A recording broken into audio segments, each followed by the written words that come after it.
Hi, everyone. I'm Meg Oliver. Thanks for joining us. CBS News has confirmed the president's former lawyer, Michael Cohen, says then candidate Donald Trump knew about a meeting in Trump Tower in which Russians had offered to provide dirt on Hillary Clinton. Cohen says the president knew of the June 2016 meeting in advance and approved of it. The allegation comes days after Cohen's lawyer, Lanny Davis, released a tape recording of Cohen and the president discussing a payment to a former Playboy model. Mr. Trump's lawyer, Rudy Giuliani, denied the allegations by Cohen on CNN Thursday night. Here's a bit of what he had to say. Cohen's been lying all week. I mean, he's been lying for years. I mean, the tapes that we have demonstrate any number of very serious lies by him back a year and a half ago, including his fooling people, hiding tape recordings, telling they weren't recorded, lying to their face, breaking faith with them, taping his client, which is a disbarable offense. I don't see how he has any credibility. I mean, this is basically if you had a trial, and there won't be a trial here, but if you had a trial, you'd say, well, which lie do you want to pick? You want to pick the first lie, the second lie, or maybe some new lie? There's nobody that I know that knows him that hasn't warned me that if he's back is up against the wall, he'll lie like crazy, because he's lied all his life. And the president was completely shocked. Oh, I believe that. And he wasn't angry. You know, President Trump can get angry sometimes. He was disappointed, almost like a father who's been betrayed by his son. For more on this, we want to bring in CBS News Washington correspondent Paula Reid. She's on the phone with us now. Paula, what have you learned tonight, and why would Cohen want to tell this to the special counsel? Well, right now, Michael Cohen is under federal criminal investigation in New York for his business practices. And that includes a lot of money that he was putting into a personal account and then using to pay women to stay silent about their alleged affairs with the president during the campaign. So that's also opening him up to potential campaign finance violations. He is likely going to be charged in that case. So what he and his lawyers have to weigh is whether or not he wants to cooperate against the president in exchange for leniency in that case.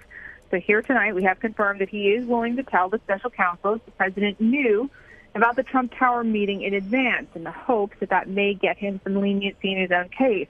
But there are problems here. He has certainly some credibility issues, and he also doesn't have any corroborating evidence to offer to support this claim. Paula, have we heard any other response from the key figures involved here? Well, we've not heard from Cohen. Cohen's attorney, Lanny Davis, declined to comment to CBS News. And, of course, we heard from Giuliani because he made an appearance on cable news this evening. So we have heard from some of them. And just like we saw earlier this week with the tapes, you know, Lanny Davis and Rudy Giuliani, no love lost there. And sometimes this becomes, it almost appears like it's less about the legalities and more sort of a personal punching match. And this contradicts repeated denials by President Trump, Donald Jr., their lawyers, and other administration officials. Is there any way for the special counsel to corroborate these claims?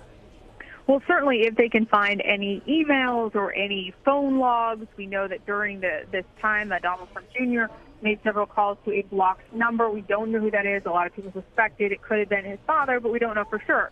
So what investigators are going to try to do through their subpoena power is they're going to try to find any other records that could corroborate or refute Cohen's story. Because remember, there's a danger here for Cohen, too. If he's not telling the truth, lying to federal investigators, that's a crime that would sort of get added on to any other potential charges that he faces. So they're certainly going to look for other hard evidence. But without any additional witness or email or letter or recording, it may be a tough sell for Mr. Cohen.